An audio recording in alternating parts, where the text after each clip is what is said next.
16 yaş, nədir ki uşağam hələ də. Üzümə baxsaz, yaşadıqlarımı görərsiz gözümdə. Əziyyət görmədim, çünki atam sağdı. Ata arxada yaxdı, bəziləri analı, atalı yetimdir. Onları başa düşmək çətindir. Sevgi işinin başını buraq bu yaşda. Desəm də inanmayın bu yalanlara. Onu unuttuğum gün mənim ölüm günümdü. Yadıma düşdü yenə də bir iki söz səndən deyim. Görsünlər sən nə qədər gözəlsən. Ayrılmış olsaq belə çox sevirəm hələ də.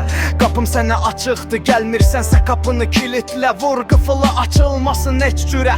Sonra da açarı at dənizə. Əmin ola bilərsən bu ürək kilitləndi əbədi. Əşi nəysə yormuyum sizi də. Anam atam oxu dedi, oxumadım, bir işə də yaramadım. Heç kimdən xeyr gəlmədi, soruşu məndən görün kömək istədin mi? Anam atam sağ olsun gətirdilər bu yaşa. Onlar da yaşa dolub yaşadılar həyatda. Mübarizə apardım həyatla, onunla baş başa. Başın bədənin ağırlıq edirsə söylə çəkinmə. Həll edərik 6 dəqiqəyə, 6-6 girdi həyatıma. Həyatım oldu alt üst, o həmişə düz, mən isə sər. Yolumdan çıxmadım, heç kimə sataşmadım. Son dəfə görüş oldu saat 6-da. Düz yolun ortasında qucaqlaşıb sağollaşıb getdik. Bir də görüşməmək şərti ilə.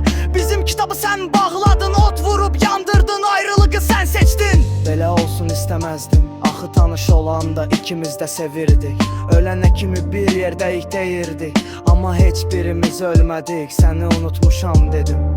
İnandınmı bu yalana?